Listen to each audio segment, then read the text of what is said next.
here we are. Got the book. Alright. So, disorders of the stomach and duodenum. Here we're going to see a bunch of stuff. We're going to see things that are very, very high yield, and we're also going to need to compare it to things we're going to be visiting back in the Step 1 book for completeness, because first ACK doesn't talk about everything. And I think one of the most complicated things here, or not complicated per se, but slightly more difficult to understand topic, is the issue of peptic ulcer diseases, and then the different types of gastritis that you can get. So we'll come to it as we get there. First thing here is gastritis, right? So you have inflammation of the gastric mucosa, which of course is a very common thing, right? So there's going to be a type A and a type B. It can be acute or chronic. The chronic is the one that has type A or type B, and most commonly it is type B. So we can read this here, and then we'll jump to where they talk about it in first aid. So let me just find where it was.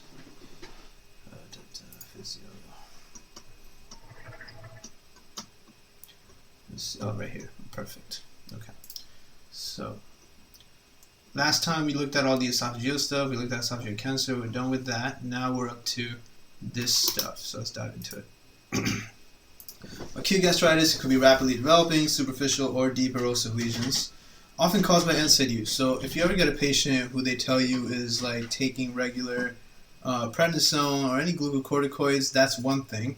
And then you have patients that are taking regular NSAIDs. Like maybe they'll try to sneak it in by saying you have a patient that maybe has some kind of osteoarthritis, or possibly has like headaches all the time, so they keep taking acetaminophen. They'll just sneak that in though. They won't go as long as I said it. They'll just say patient takes XYZ, list of medications, and one of those is going to be regular acetaminophen or other NSAIDs, any other NSAID. NSAIDs get rid of prostaglandins. The prostaglandins are protective of your stomach inner layer, so you lose that there, and that sucks. Alcohol is another one. If you have an alcoholic patient, that's basically a patient that's ruining a lot of their inner gut as well as the liver, right? So that's also going to burn through into their stomach. H. pylori is going to be the thing we're going to lead on to our chronic type B gastritis. And then stress and severe illness are things that CK likes to test people on. Right, so they'll mention someone who maybe had like a loss in the family, lost their job, stuff like that, and you need to understand from reading the question scenario that they're under stress, right? They're under really bad stress, and it could also be someone that just recently got a new job and it's just not going well at all, right? So stress ulcers are that thing, and we're going to see that. Toxic ingestion can also cause acute gastritis. Obviously, this is going to be mostly from people who are taking overdose of things to try to commit suicide, right? And then they're going to be going through the entire toxicology of things, and you have to realize that their symptoms that they're presenting with are going to be of gastritis. Now, chronic type A and type B. So let's jump to, well, here they tell you occurs in the fundus and is caused by autoantibodies, so A for antibodies, to the parietal cells, which of course can lead to pernicious anemia. Causes pernicious anemia and is associated with other autoimmune disorders and a high risk for gastric adenocarcinoma. Usually the other autoimmune disorder is going to be like celiac or something, and they'll throw in symptoms of celiac, like the herpetiformis you can get on your arms and stuff like that. And that information, although relevant, will really just play the role of confusing you and making you like go off course of what's actually the main problem. Type B is the one that's going to occur much more. It occurs in the antrum and may be caused by NSAIDs. So NSAIDs or H. pylori. In America, it's more commonly going to be the NSAIDs because H. pylori isn't that commonly, a thing that occurs in people. But of course, it is pretty common. It's not like super, super, super rare or anything like that. So let's jump into here to see what all that's about. So you have acute and chronic. Now, acute, they all had their own interesting names. The NSAIDs one, super simple. As I said, you lose your prostaglandins, so you have decreased protection against your own gastric mucosa. Most people who get gastritis usually have excess acid too, so the question might even try to throw you off by telling you things like the patient has symptoms of GERD, right? The problem isn't GERD though.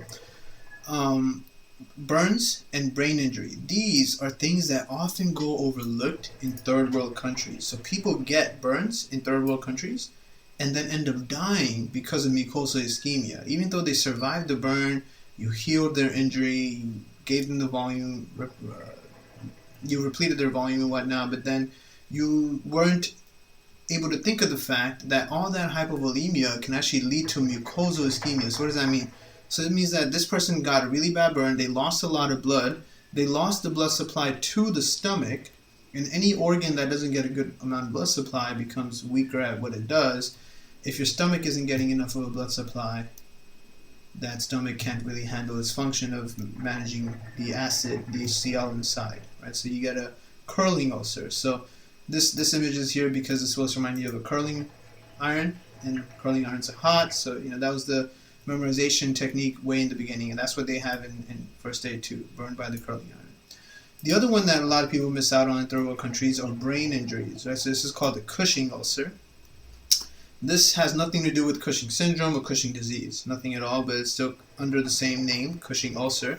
So this is going to be a person who had a really bad brain injury, either from a car accident or from some kind of fight they might have gotten into, anything that really injured their brain. This can also be due to an intrinsic brain injury, like some kind of tumor in their brain that just didn't really go well. Even the surgery didn't go well, so that's a brain injury. Now what happens there? So if you have any brain injury, usually in the world of medicine, what you want to assume is they lost their they're actually going to end up having excess parasympathetic stimulation. This is a very common thing. Depending on where the injury is, like most injuries in the spinal column actually end up causing you to lose your parasympathetic innervation. So parasympathetic stuff is basically rest and digest. Here we're looking at digest. If you have excess parasympathetic activity because of a brain injury, you end up having excess vagal stimulation. Cranial nerve 10, the vagus nerve, comes all the way down to your stomach, from the brain all the way to the stomach. So this is why when people hear really bad news, they say their stomach sinks, right? It's actually a thing, because the vagus nerve transmits those symptoms all the way to the stomach, even though you're not really eating or anything like that. So this causes excess acetylcholine, which of course is the main guy that leads to acid production. So that brain injury caused excess acid production in the stomach, which of course the stomach couldn't handle, and then it led to gastritis, right? So that's your acute cases that can occur. All of which are, we're going to see how to manage it. So you see here in step 1, it wasn't taught how to manage it, right? And when you do step 1 questions, you would see it. Like this question up here would tell you that management generally involves just giving PPIs. It's pretty obvious that the general thing you want to stop here is basically the same general thing you stop in GERD. You want to stop acid production. So you start the patient on pantoprazole, omeprazole, any of these things. Then you have chronic gastritis, which is the more commonly tested thing because it's a little more sophisticated. So there are mnemonics, right? So type A for autoimmune, type B for bacterial, like H. pylori, and type C from chronic NSAIDs. These are the breakdowns you see when you go to like Wikipedia and stuff. On the right side, we have a picture of the different parts of the stomach to understand the anatomy. You also have to still recall the anatomy of the blood vessels that go throughout here, so you should be able to fill in the 3 different branches that come out of the celiac artery and where they go throughout the stomach. So you should know which one is where, because you'll get questions on that. So H. pylori, autoimmune, right? H. pylori, the most common, they say here, because of various reasons that people come in, and it's definitely most common on tests, that's for sure. In the real clinical world, I'm guessing like internationally or nationally throughout America, it must be the most common, but under actual clinical practice, I haven't really seen that very much at all. And whenever I've been in hospital settings, it's very rare to get someone who has H. pylori gastritis, but it's not so much just because of H. pylori. The reason people get H. pylori chronic gastritis is because they have a condition of peptic ulcer disease. Right now, going back all the way to pharmacology, you have to remember that with peptic ulcer disease, so let's actually go back and look at it. So if we come back to autonomic drugs over here, we go to, see?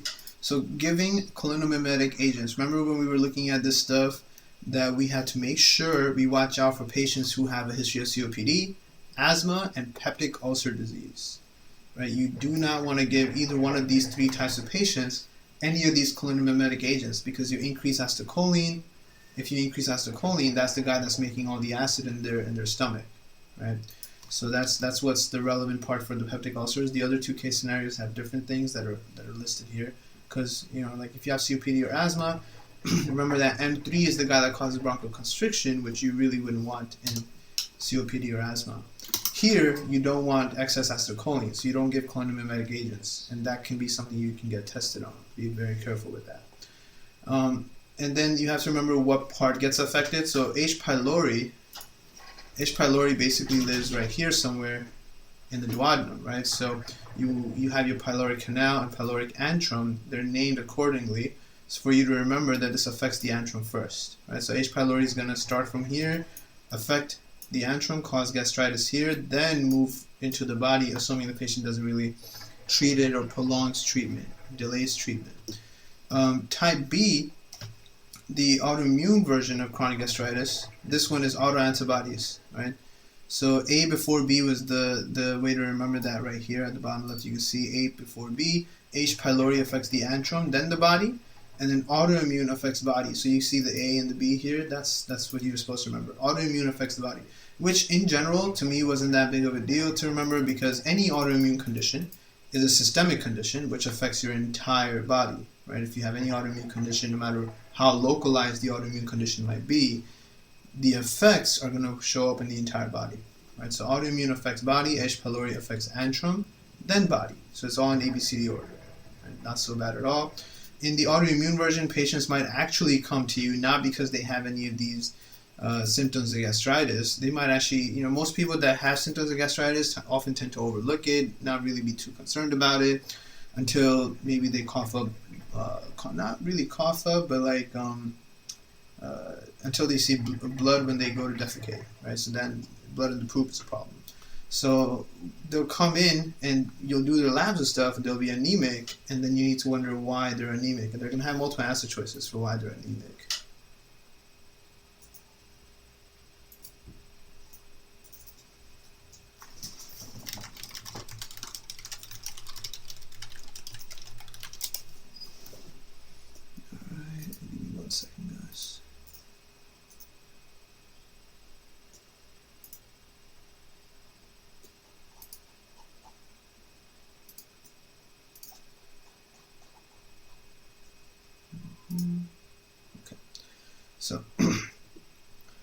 So when they come in, because they're anemic, there's going to be answer choices for what you can give to treat the anemia, and there really isn't much to give other than treating the problem that's causing the anemia, right? There are going to be answer choices like give them iron. Well, that's a treatment for iron deficiency anemia.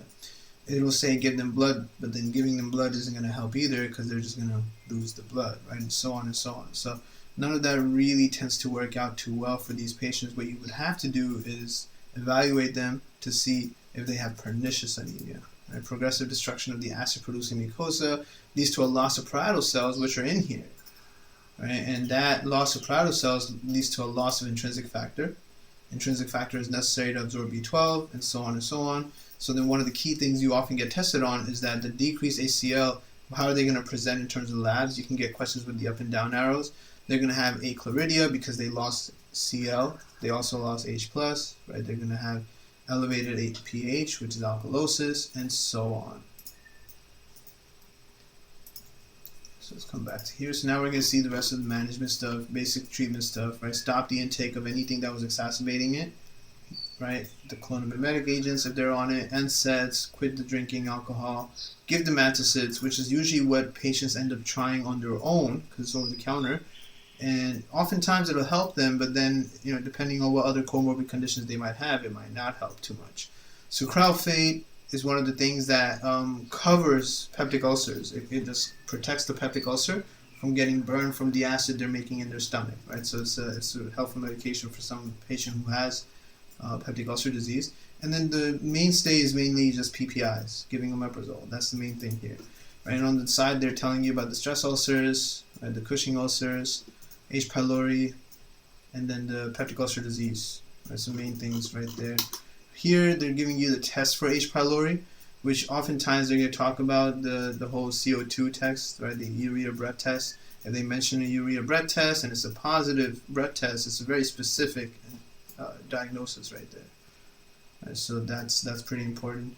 However, if someone is already taking PPIs, then it doesn't really give a valid answer, because You want to do the urea breath test while they have the acidity and the problems. Stool antigen test is definitely the most specific and sensitive because you would literally be looking at H. pylori antigens, right? So then you would confirm that. Endoscopy, you could do endoscopic biopsies, but again, biopsies are very invasive. So remember on CK, you're going to have multiple answer choices that are all valid, but you need to pick the best one. So of course, all 4 of these options for which test is the best test to order are, well, all 4 tests are valid tests to order, but you have to figure out what's the best test to order. You don't really want to do an invasive thing, right? They made sure they let you know this is the most invasive test. It's the gold standard for diagnosis of gastritis and H. pylori, sure, but if you don't really think it's necessary and you figured out that it's not really something that's not healing, you could start the patient on omeprazole and see if things get better. Because if things get better, then you don't have to worry about this, right? Administer triple therapy if you confirm it's H. pylori, as you saw already in step 1, right? So amoxicillin, clarithromycin, omeprazole to treat the H. pylori infection unless the patient is allergic to penicillin, in which case metronidazole should be substituted for the amoxicillin. That's it. This is something tricky that they throw into questions, right? The patient has a penicillin allergy. They'll probably tell you multiple allergies. Give prophylactic PPIs to patients at risk for stress ulcers. And this is something that most third world countries do not practice, right? So ICU patients who are under stress for whatever issue they might have should be given omeprazole, because when you're under stress, your body tries to activate parasympathetic signals to put you into rest or digest mode. But you get the rest and then you get the digest also, and that's bad, right? Your parasympathetic system can't really pick and choose that, all right, we're just activating only for the rest aspect of things. No, the digestion part is going to activate too. That's not going to go too well, right? Too much acid.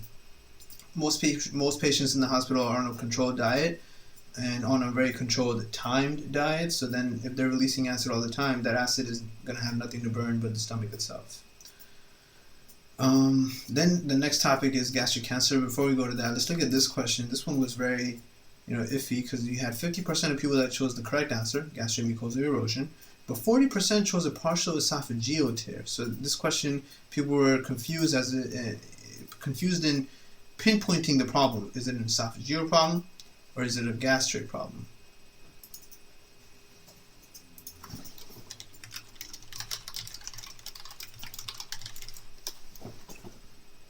Alright, so let's take a look. 33-year-old man comes to the ED due to abdominal discomfort, nausea, 2 episodes of vomiting containing a small amount of blood over the past several hours.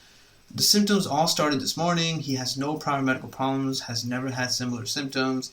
He drank alcohol and used cocaine with his friends last night, which is definitely problematic, right? Because the cocaine, you're assuming vasoconstrictors, so decreased blood flow, that's pretty ischemic issue.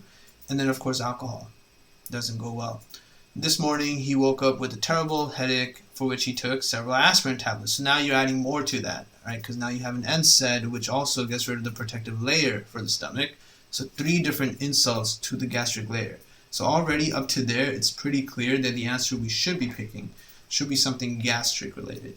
The headache improved, but he subsequently developed the GI symptoms. He smokes a pack of cigarettes daily and drinks 1 to 2 cans of beer daily. Now, I've heard from multiple students that I've worked with, they don't know how much alcohol intake is considered excess, right? Because there are many people out there that don't drink at all.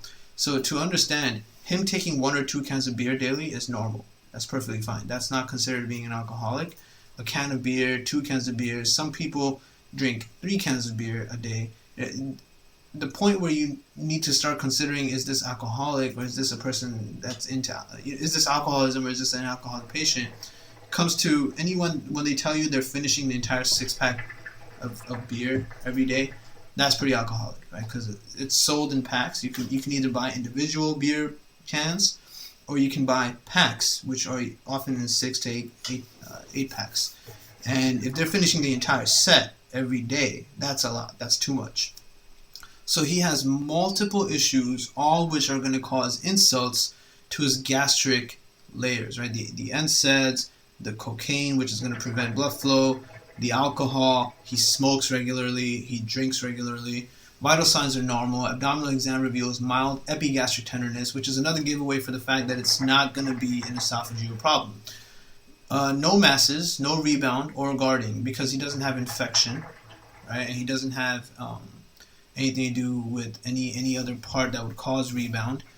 What is the most likely cause of hematemesis? Well, he's vomiting blood because he's got gastric mucosal erosion.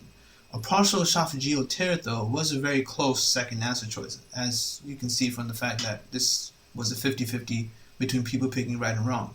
So they go on to explain acute erosive gastropathy is characterized by the development of severe hemorrhagic lesions after the exposure of gastric mucosa to various injurious agents or after a substantial reduction in blood flow, both of which occurred in him, right, as we saw with the cocaine reducing blood flow.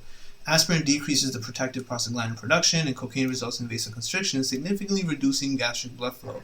When I was reading the question to you guys, I was analyzing things and talking about it with you. On your step day, you won't really be able to talk to anyone about it, but that's how you should be reading questions. The analysis I did with you guys verbally took more than a few seconds, but when you're doing it as you're reading the question, it keeps you awake, it keeps you alert, keeps you focused on the main symptoms you want to watch out for, and you won't really fall into this sleepy trend where you end up having to read the sentence again. Right? So that active form of reading questions is something you really want to start employing, especially when you're getting ready for step 2, assuming you've done step 1 already, like that. Even if you haven't, you want to start employing it so that you can definitely keep doing it in step 1 as well.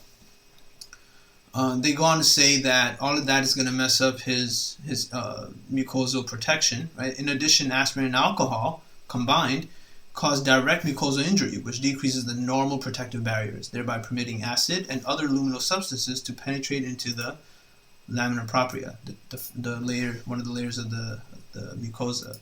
This results in additional injury to the vasculature and subsequent hemorrhage, as in this case, patients frequently present with hematemesis and abdominal pain, the epigastric tenderness he has, right?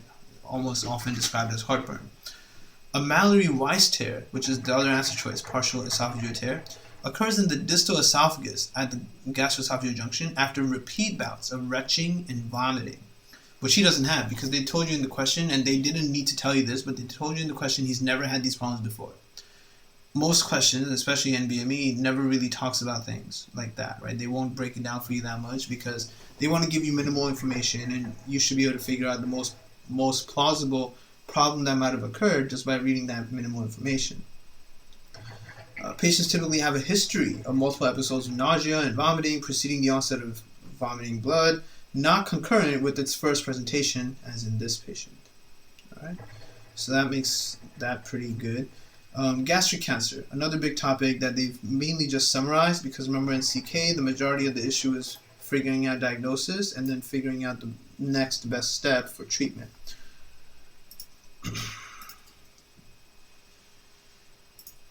So here they don't really tell you much. There's this table here for what you will be required to know for CK, but let's look at gastric cancer a little more closely. So most commonly is gastric adenocarcinoma. Remember from pathoma that all adeno things are usually glandular, right? So gastric cancer is usually a glandular cancer. It could be also related to lymphoma, GI stromal tumors, or carcinoid. Early aggressive local spread with no liver metastases, often presents late with weight loss, abdominal pain, early satiety, so they're never really hungry, and in some cases, physically visible signs, right? Acanthosis nigricans, the darkening of skin behind the neck and in the axilla, or the lesser Chalas sign, which looks like this, right? So those are signs basically of your body telling you that you have a patient with gastric cancer. Associated with blood type A. Now this topic, the fact that blood type A has an association with this is very weird. I've never had a question on that, never really been tested on that.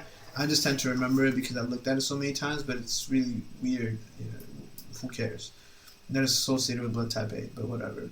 So you can have gastric cancer that's either intestinal or diffuse. Now, the intestinal one is again associated with H. pylori. Right? Intestinal because H. pylori comes from the duodenum, which is now after the stomach, so that's part of your intestines. It could also be related to dietary nitrosamines. This is usually a patient who went on like either a food competition where he ingested a lot of dietary nitrosamines, any smoked food like smoked burgers, smoked turkey, stuff like that. The other one, tobacco smoking, of course, that's basically every patient you'll have. Achlorhydria because they lost all their Cl with the HCl. And of course, chronic gastritis, commonly on the lesser curvature, and looks like an ulcer with raised margins, exactly like this. Right, so this is showing you the intestinal gastric cancer that you would see. So in a question, and especially on NBME, it's very commonly tested with just a picture like this. They'll just give you this and then ask you what happened. All right, so you have to understand and remember this. Next thing is the diffuse version. The diffuse version is basically the entire stomach, and it's not related to H. pylori. This is actually related to just having stomach cancer in itself, the adenocarcinoma of itself.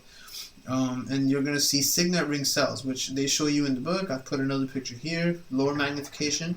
Because remember, in the book and in most study sources, they're always going to show you high magnification. They're really zooming into this one right here. Right? But of course, on your test, you're going to get pictures like this where it's not zoomed in. So what you're looking for here is the fact that, this is called a signet ring cell because of the fact that you literally have signet rings. Like this is supposed to be a ring. Right? So this part is the part that your finger would go into, and this is like the ruby or whatever, the diamond on top of the ring. Right? So what's happening in here is that all the lipid inside the cell has pushed the nucleus to the corner. Right? So mucin-filled cells with peripheral nuclei. Stomach wall is going to be grossly thickened and leathery because the whole stomach diffusely has cancer.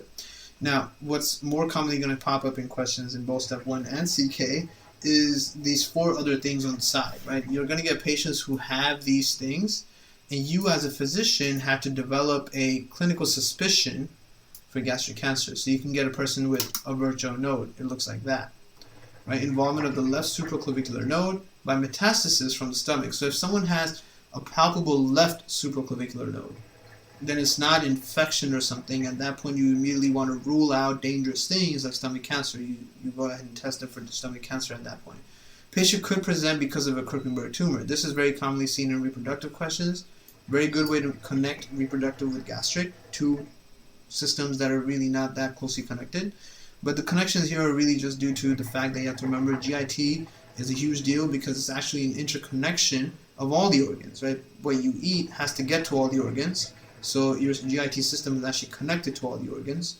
That leads to problems of cancer because cancer in anywhere in the GIT can also get to all the organs. So what you're seeing here is bilateral metastases to the ovaries. This is usually going to be a female coming in telling you she's missing her periods. She's not having menstrual cycles regularly anymore. Something's wrong. And the answer choices are going to be all kinds of stuff from reproductive. But very few things in reproductive are actually going to affect both ovaries bilaterally. It's not really a common thing. Usually one ovary gets affected. And then when you check the ovary, you're going to find the same things you found in the stomach, which are mucin-secreting signet ring cells. So as soon as you ever see mucin-secreting signet ring cells, it should always ring a bell for gastric cancer that must have metastasized to the ovaries. I've never really seen a question about the Sister Mary Joseph nodule. It's a subcutaneous periumbilical nodule from, again, metastases. Very rare to see this, but again, it can happen. And then the Bloomer shelf. This is more new, very recently added. Palpable mass on a digital rectal exam suggesting metastasis to the pouch of Douglas. So why is it really metastasizing to these weird places, right? Well, again, it's just really related to the GIT having interconnections. And let me show you what it notoriously uses for these interconnections.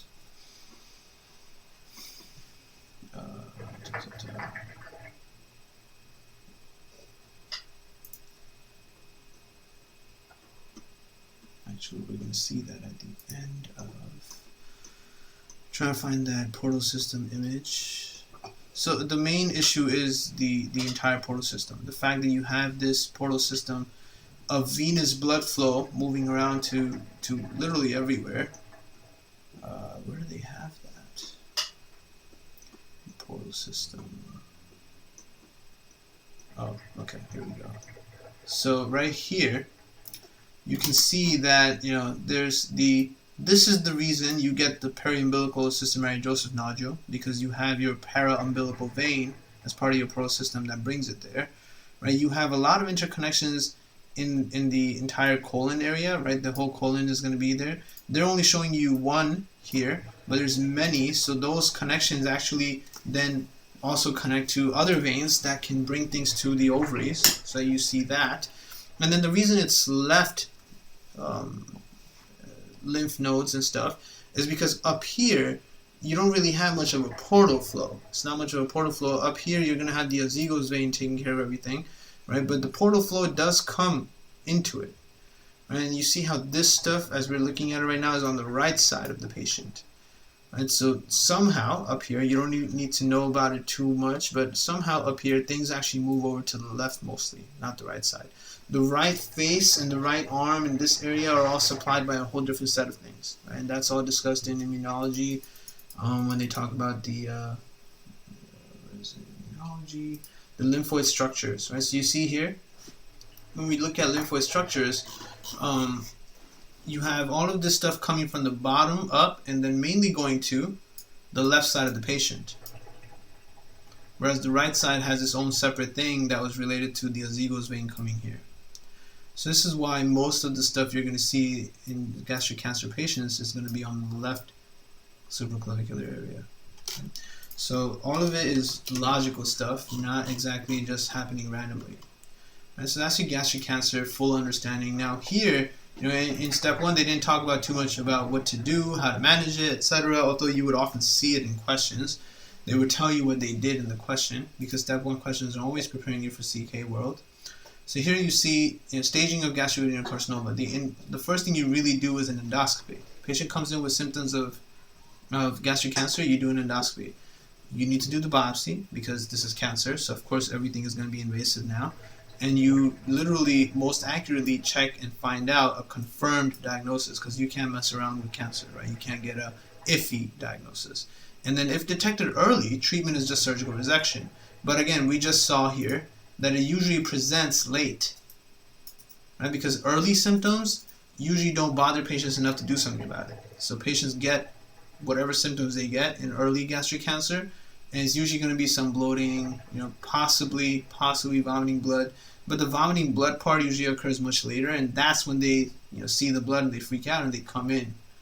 And so most patients present with late-stage incurable disease, which unfortunately only really has a possible 5-year survival rate. Right? So at that point, that patient is pretty much going to die. So it's a very unfortunate thing. This is why when we do physical exams, we look for these things. Right? You always want to check for it. If not actively, you're not really thinking, let me check for gastric cancer, but you always want to check for any nodes the patient might have anywhere. Right? And if they have the lesser Trelast sign, or if they have acanthosis nigricans, you can start considering things that could be happening. And of course, they're not really going to be digesting food too well, and they're going to have all these symptoms, right? These patients, one of the first symptoms that actually pop up is the early satiety, which leads to weight loss. And weight loss is always a big red flag signal for someone that possibly might have cancer. So that's something you want to watch out for. Peptic ulcer disease, again, we talked about this a little bit, right? Results from damage to the gastric or duodenal mucosa caused by impaired mucosal defense or increased acidic gastric contents. H. pylori, right? NSAIDs are the biggest culprit here because almost everyone takes them, and many people take it regularly, and most people that take it don't really know too much of what it can cause in terms of bad side effects, and it's readily available over the counter. Now here, I told you way in the beginning, right? Concomitant use of corticosteroids and NSAIDs are one of the biggest problems, right? Because taking NSAIDs is something that can, again, it's over the counter, so you can just go buy and do it, take it. But corticosteroids are usually prescribed. So there are often patients who got prescribed corticosteroids, maybe like a 1-month dose of prednisone because of whatever issue they might have that can only be resolved with prednisone. And then maybe during that 1-month period, they were feeling some weird symptoms and it was painful, so they took NSAIDs. That connection of taking both things together is going to be a long story in a big question stem built to confuse you. Right? And you have to figure out the fact that this connection between the two things isn't just popping out of nowhere. So that person, after that, you analyze their symptoms and you figure out the fact that it was definitely something related to gastric issues like peptic ulcer disease. So one of the big problems that you want to avoid in these patients is acute perforation. Almost everyone that ever gets started on corticosteroids gets a packet of things to not do while they're on the corticosteroids. One of the biggest things we always tell patients when they start taking corticosteroids is to not stop taking it on their own. Hopefully patients don't ever stop taking it on their own because abrupt discontinuation can lead to Cushing. But what often happens is that taking corticosteroids and then having peptic ulcer disease and the symptoms of peptic ulcers often cancels each other out, because peptic ulcer disease usually will cause weight loss because eating will release acid. Acid will make the peptic ulcer hurt, and then they don't eat. However, corticosteroids make people gain weight, so that symptom often gets nullified, right? And corticosteroids also reduce a lot of your anti-inflammatory things. Reduce your inflammatory things. You reduce making a lot of your own white blood cells and all the different things that cortisol cancels out, basically. So they wouldn't have many other symptoms as well. It's a masking regimen there. Something very commonly that occurs in questions because it's a nice way to confuse you.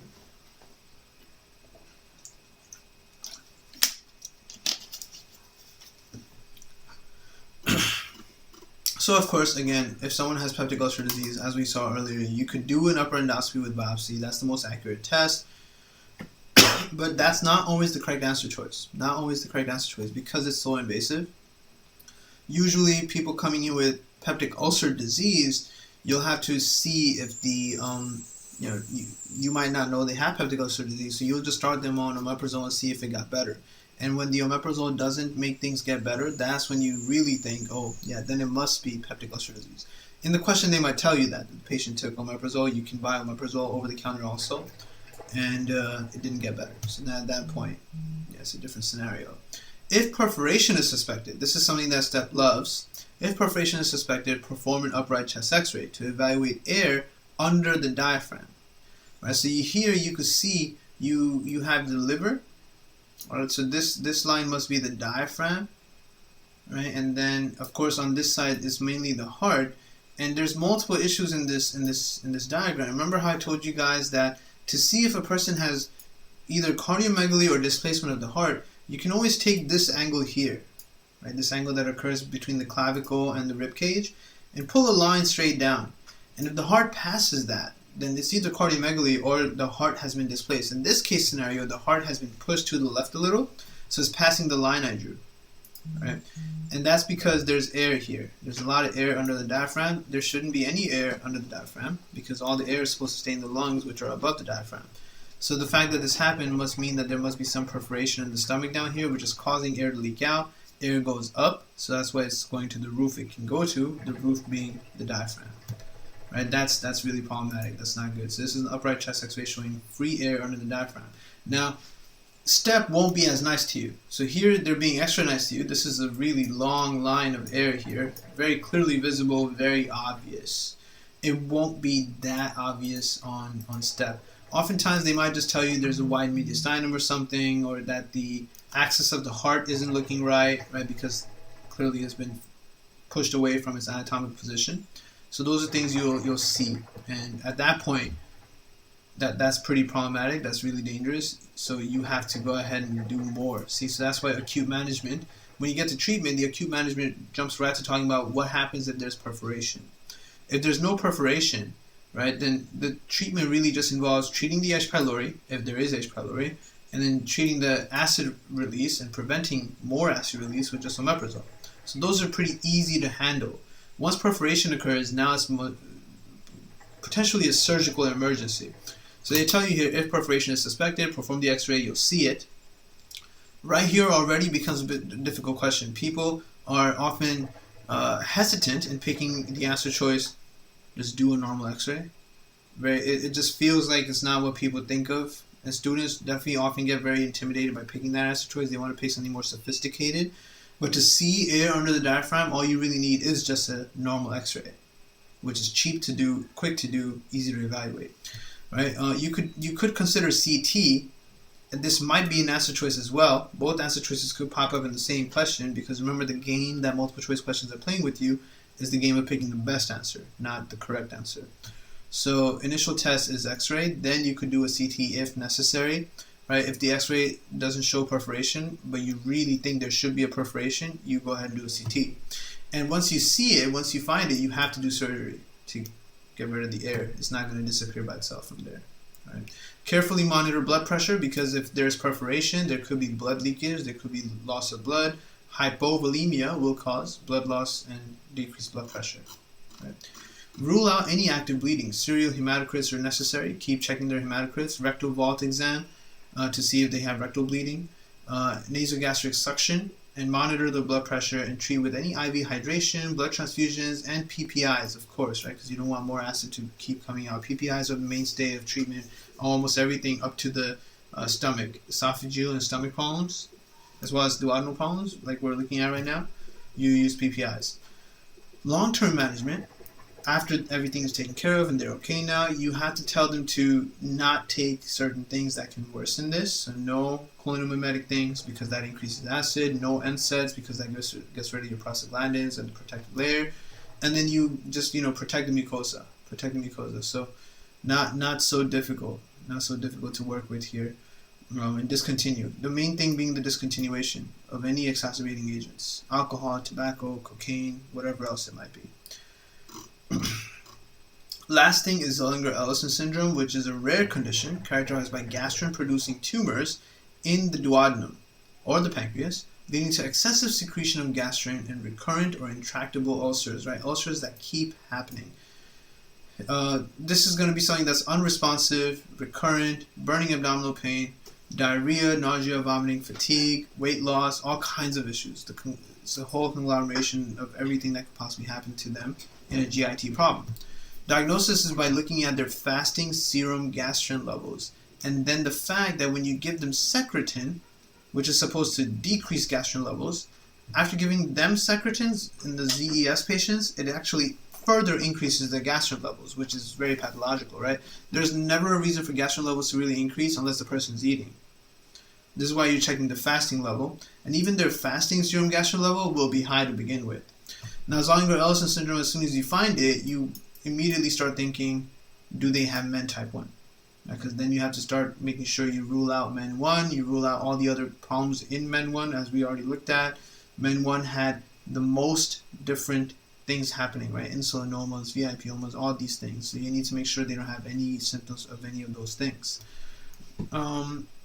They tell you here that hypercalcemia from the hyperparathyroidism is seen in 20% of gastrinomas associated with MEN type 1. So again, 20% is a really big percentage. That's 1 in every 5 people that come in with peptic ulcer problems. So again, you got to be very, very attentive of that and have high clinical suspicion for things that are extremely dangerous. Treatment is just to give them high-dose PPIs to control symptoms and surgical resection of the gastrinoma if it's not metastatic. Right? So now, Zollinger-Ellison syndrome and just peptic ulcer disease in general can actually present very complicated. Right? Take a look at this question up here. 46-year-old woman comes to the office with persistent diarrhea, weight loss, abdominal pain. Diarrhea started several months ago, so this is pretty chronic. She has no fever, melena, or hematochezia. She has not traveled, so it's not related to anything about drinking water or food poisoning or anything like that. She has had no recent hospitalizations or recent antibiotic use, so it's not a stress ulcer, right? It's not going to be related to antibiotics killing the normal gut bacteria. Her sister has a history of celiac disease, so now family history of some autoimmune condition. And you wonder, is this really necessary information, or is this just information to throw you off? Upper endoscopy shows post-bulbar duodenal and jejunal ulcers. Post-bulbar. This patient has a tumor secreting which of the following molecules? So they made this pretty easy, but the answer was just gastrin. But it's the presentation that really tells you what's wrong with this patient. In CK, the question from here would just not be this. They wouldn't ask you this. They could use the same question stem, and then the actual question would be what's the next step in management, or what is the best treatment for this patient.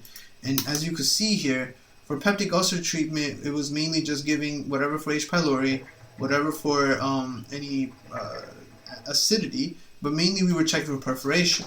That was your peptic ulcer disease. And then for Zollinger-Ellison syndrome, it was completely different, right? The diagnosis and all that, you don't see any need of a chest x-ray, abdominal x-ray here, right? You don't really see anything about H. pylori here. So they're completely different scenarios, and you have to get good at seeing that. This presentation for her was actually Zollinger-Ellison syndrome, and the way you would know that is because the location of the ulcers, right? It's in the jejunum, and that's way past the duodenum now, so it's like much later on. The fact that it occurred that far was the giveaway for the fact that this is Zollinger-Ellison syndrome. And that you see here. So I have in this, well, this is in first aid step 1, but I added extra notes here.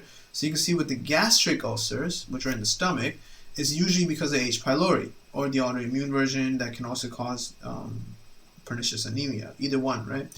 And we saw already which things are affected, right? H. pylori affects the antrum, then the body, and the autoimmune version affects the entire body, but it stays to the stomach, not the jejunum.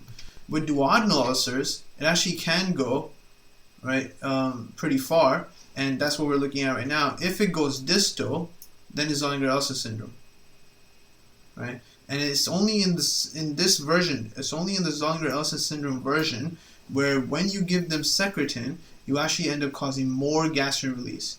Even though secretin, which ends in IN, is supposed to be an inhibitory thing. Stop gastrin release, right? Not the hardest thing to often catch. Both are significantly related to H. pylori, but the location is what's important, right? Is it in the stomach? Is it in the duodenum? Or does it go all the way past the duodenum? Anything past the duodenum. If it goes past the duodenum, it's more problematic, and it's Zollner-Elsa syndrome. And just think, it of course is more problematic because getting to the stomach and getting to the duodenum, not the hardest things, but after the duodenum, getting to any other part of the jejunum or the ileum is much more significant, right? It's much more difficult. It's not that easy to do any surgery and get there. It's also not that easy to get any treatment that far. And these ulcers are occurring because that person with Zollner-Elsa syndrome has so much acid release that the acid is actually not getting nullified at the end of the stomach. Remember that right at the duodenum, you actually secrete a lot of bicarb to nullify all the acid of things coming from the stomach into the duodenum. The acid must remain only in the stomach. Once it passes into the duodenum, it gets nullified by the bicarb that's being secreted in the duodenum. But in these patients, there's so much acid that they're actually pumping acid into their duodenum and ileum, and those organs don't really have any protective layers to fight against that acidity. They can't handle it, right?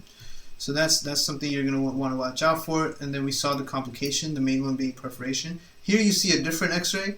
Once again, under the diaphragm, you're seeing air. That's a surgical emergency, pneumoperitoneum, right? One of the things they can have that the CK book didn't mention, and very important to remember, is the referred pain to the shoulder because of irritation of the phrenic nerve, which is on the diaphragm.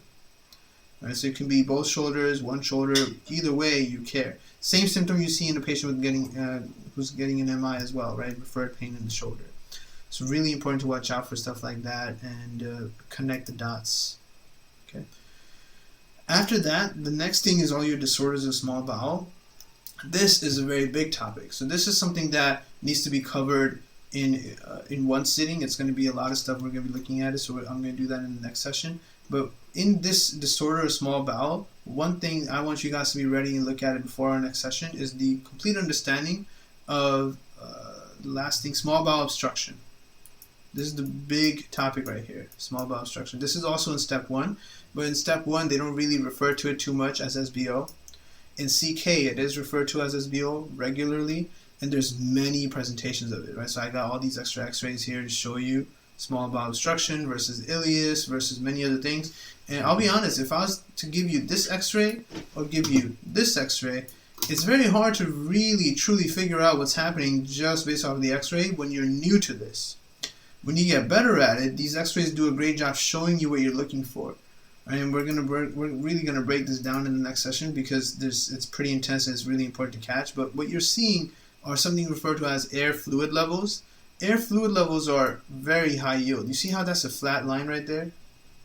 That's weird, right? Because here you don't really have that. Here you're seeing these white lines that are actually part of the organ itself, because that's your small bowel dilating. So that means that you have a small bowel obstruction at the end of the ileum, right?